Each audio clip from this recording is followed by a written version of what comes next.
चलिए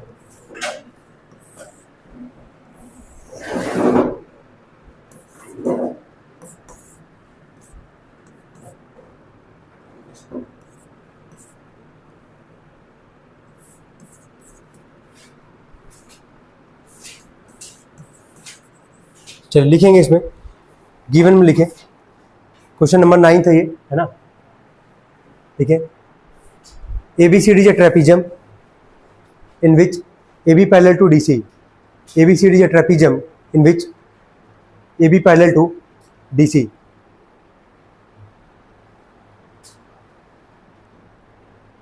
हो गया, ABCD is a trapezium in which AB parallel to DC. फिर कॉमा, फिर देना AD equal to DC equal to BC equal to 20 centimetre. Given में लिखो AD is equal to DC equal to BC equal to 20 centimetre. AD equal to DC equal to BC equal to 20 centimetre. Angle A equal to 60 degree, angle A equal to 60 degree.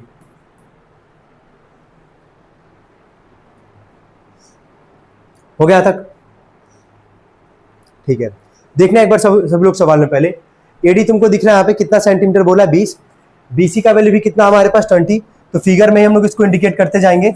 और साथ में यहाँ से एक और चीज बोला है, BC हो गया यहाँ से, और एक क्या बोला था DC, यानी कि ऊपर वाले भी क्या हमारे पास 20 सेंटीमीटर। यानी कि हम लोग को 3 साइड का वैल्यू पहले ही गिवन है यहाँ पे। AD का 20 है, BC का 20 और DC का भी क्या है 20 है। फिगर में इतना नोट डाउन करेंगे सब लोग, फिगर में ही बनाए। हो गया यहाँ तक? अब इसके नीचे लिखना कंस्ट्रक्शन, लिखो कंस्ट्रक्शन, लिखो ड्रॉ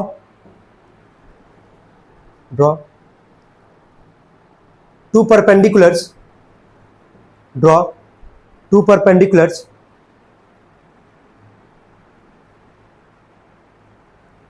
हो गया, D and CF, D and CF on AB, on AB। देखेंगे सब लोग, यहां पे क्या बोला गया, यहां पे AB लाइन दिख रहा है सबको, यहां पे AB लाइन दिख रहा है। यहाँ पे दो परपेंडिकुलर हम लोग यहाँ पे ड्रॉ कर रहे हैं। पहला क्या है D, और एक क्या हमारे पास CF। परपेंडिकुलर का मतलब कितने का एंगल, 90 का।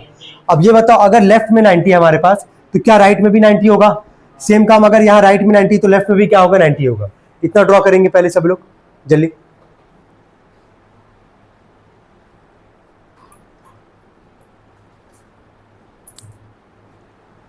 हो गया? चलिए अब देख के बताएं, यहाँ पे हम लोग को यहाँ से वैल्यू किसका निकालना है, देख के बताओगे पहले वाले पार्ट में। लेंथ ऑफ क्या AB, क्या ऐसा क्वेश्चन हम लोग कर रखे हैं, अगर याद आए तुम लोग को।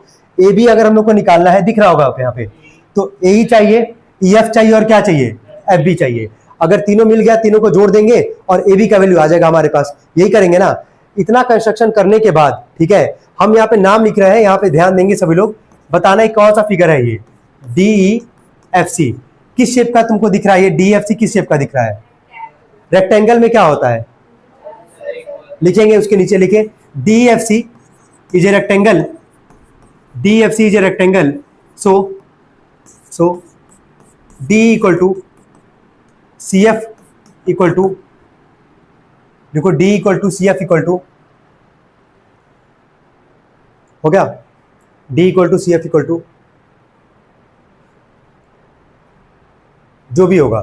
तो D और CF हमारे पास क्या रहेगा, इक्वल रहेगा। अब यहाँ पे कुछ दिया नहीं गया है, उसको रहने देते हैं। ध्यान देना, क्या D और CF का वैल्यू तुमको दिया गया सवाल में, नहीं दिया गया यहाँ पे, तो जैसा इसको वैसे यहाँ पे छोड़ दो।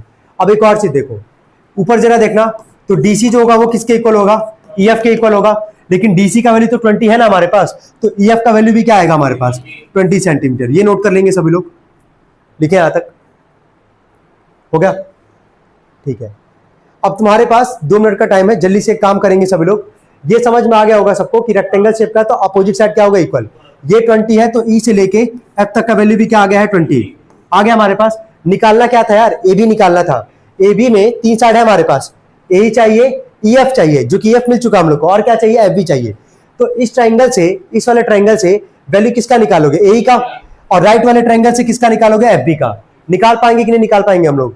चलिए निकाल के बताए। पहले इस वाले ट्राइंगल से, इस वाले ट्राइंगल से, यहाँ पे देखो, यहाँ पे ध्यान से सब लोग, ये कितने का एंगल है, 60। इसके ठीक सामने किसका काम करेगा, परपेंडिकुलर, चलो ठीक है, ये किसका काम करेगा?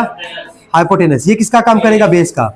हम लोग को दिया गया हाइपोटेनस, निकालना क्या है? बेस। क्या लगाओगे? Base upon hypotenuse. किसके बीच का रिलेशन होता है? कॉस। लगा सकते हैं सब लोग, निकाल के बता जल्दी, यहां तक निकाले।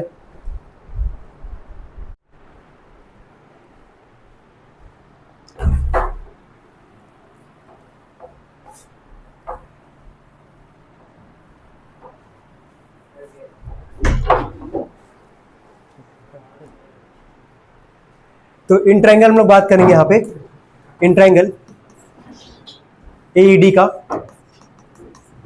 कितने का एंगल दिख रहा है? 60 डिग्री का एंगल हम लोग को यहाँ पे दिख रहा होगा। तो क्या लगाना था यहाँ पे? cos 60, क्योंकि हम लोग को यहाँ से बेस चाहिए। cos 60 बेस अपॉन में क्या? हाइपोटेनस। बेस का नाम क्या? यहाँ से ए, और हाइपोटेनस क्या वैल्यू बताओ जरा? 20। cos 60 का वैल्यू कितना आता है? 1/2। तो 1/2 बराबर यहाँ से आगे ए अपॉन में क्या? 20। 2 से 20 जाएगा कितनी बार में? 10। 10 बन जा कितना आ जाएगा? 10 सेंटीमीटर। क्या ए का वैल्यू मिल गया हमारे पास? अब तुमसे क्या बोला गया यहाँ पे कि जैसे हम लोग को इस वाले ट्रायंगल में एफ बी का वैल्यू चाहिए, तो हम लोग निकाल तो सकते नहीं है क्योंकि एंगल नहीं है कोई हमारे पास। तो यहाँ से वैल्यू कैसे निकालेंगे हम लोग? पहले सी एफ का वैल्यू निकाल सकते हैं। कैसे निकालेंगे सी एफ का? क्योंकि सी एफ जो है वो किसके इक्वल है? डी के। तो इस वाले ट्रायंगल से अब हम लोग किसका वैल्यू निकालने जा रहे हैं? डी का। किसका निकालेंगे? डी का। तो वापस इसी ट्रायंगल में, इन ट्रायंगल एईडी में, ठीक है, अब देख के बताना। अब बेस का कोई मतलब तो है नहीं। अब यहाँ एंगल इसके ठीक सामने क्या है? परपेंडिकुलर। और दिया क्या हम लोग को? हाइपोटेनस। तो हम लोग को अब क्या निकालना? परपेंडिकुलर निकालना है। हाइपोटेनस दिया गया, क्या लगाओगे? साइन। क्या लगाओगे? साइन। तो साइन कितना डिग्री यार? 60। परपेंडिकुलर का नाम बोल दो पहले, क्या है? डी। और हाइपोटेनस का वैल्यू क्या है? 20। साइन 60 का वैल्यू कितना आएगा? √3/2 is equal to D upon में क्या? 20। यही है। कट जाएगा 10 बार में। 10 में √3 का करोगे कितना आ जाएगा? ये 10√3 सेंटीमीटर। ये आ गया यहाँ से डी का वैल्यू। अब एक चीज और लास्ट, ये जो डी है, ये जो डी है, डी एफ सी क्या था तुम्हारा? रेक्टेंगल। क्या था? रेक्टेंगल। अगर रेक्टेंगल था तो अपोजिट साइड क्या था? इक्वल था हमारे पास। क्या था? इक्वल। तो डीसी जो था वो किसके इक्वल था? ईएफ के। ये 20 तो ये भी 20। क्या डी हमारे पास किसके इक्वल आएगा? सीएफ के। तो यहां लिखोगे ना लास्ट में, D is equal to CF बराबर, है ना? तो डी का वैल्यू कितना आया? 10√3। तो सीएफ भी कितना आ जाएगा? 10√3 सेंटीमीटर। जहां तक पहले नोट करेंगे सभी लोग। चले, इन ट्रायंगल सीएफबी, चले देख के बताया यहाँ पे। ये 90 का अपोजिट किसका काम करेगा? हाइपोटेनस का। नॉर्मल ट्रायंगल में तो समझ में आ रहा है कौन हाइपोटेनस, कौन बेस और कौन परपेंडिकुलर। ये हाइपोटेनस हो जाएगा, ये क्या हो जाएगा? बेस। और ये क्या हो जाएगा तुम्हारा? परपेंडिकुलर। तो पाइथागोरस लगाएंगे हम लोग यहाँ से। हाइपोटेनस का स्क्वायर इक्वल टू बेस का स्क्वायर प्लस परपेंडिकुलर का स्क्वायर। चलो हाइपोटेनस देख के बताओ कितना है? 20। यह आ जाएगा 20 का स्क्वायर। बेस का वैल्यू निकालना है, यानी कि एफ बी का स्क्वायर, ठीक है, प्लस में परपेंडिकुलर का वैल्यू कितना हमारे पास? 10√3 का स्क्वायर। ये लिखोगे यहाँ पे इसको। 20 का स्क्वायर कितना आएगा? 20 का स्क्वायर कितना आएगा? 400। यहाँ लिख दोगे 400 is equal to F B का स्क्वायर प्लस में, यहां ध्यान देना 10√3 का स्क्वायर है ना, यानी कि 10√3 को कितनी बार मल्टीप्लाई करोगे यार? 2 बार मल्टीप्लाई करोगे। 10 10 जा तो 100 आ जाएगा। और तुमको पता कि √3 में √3 का करोगे आएगा 3, और 100 3 जा कितना आ जाएगा? वो 300। ये प्लस 300 रख के क्या होगा? माइनस। तो कितना आ जाएगा? ये 100 is equal to F B का स्क्वायर। ये स्क्वायर रख के बनेगा अंडर रूट।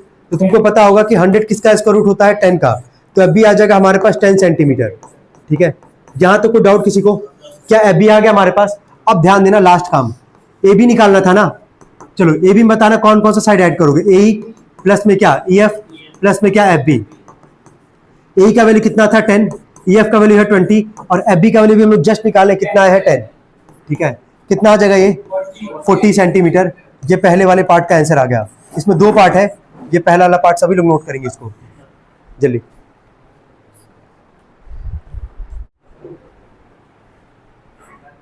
ध्यान देंगे यहाँ पे, हमसे बोला सेकंड वाले पार्ट में ए बी, ठीक है, और डीसी के बीच का क्या निकाला है? डिस्टेंस। क्या निकालना है? डिस्टेंस।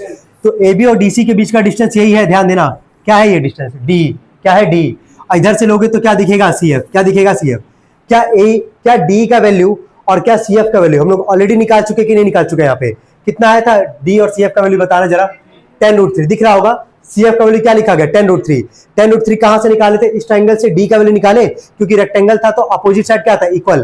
तो जितना डी उतना ही क्या आ जाएगा? C F. क्या डिस्टेंस ऑलरेडी हम लोग निकाल चुके हैं यहाँ पे? बस लिख देंगे, यहाँ पे लिखेंगे सभी लोग सेकंड पॉइंट में। लिखे distance between A B and D C equal to distance between A B and D C equal to distance between A B and D C equal to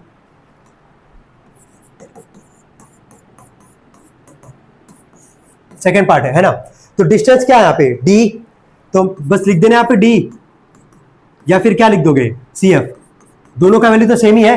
D का वैल्यू कितना निकाले थे 10√3, लिख देना यहाँ पे 10√3 सेंटीमीटर, हो गई है।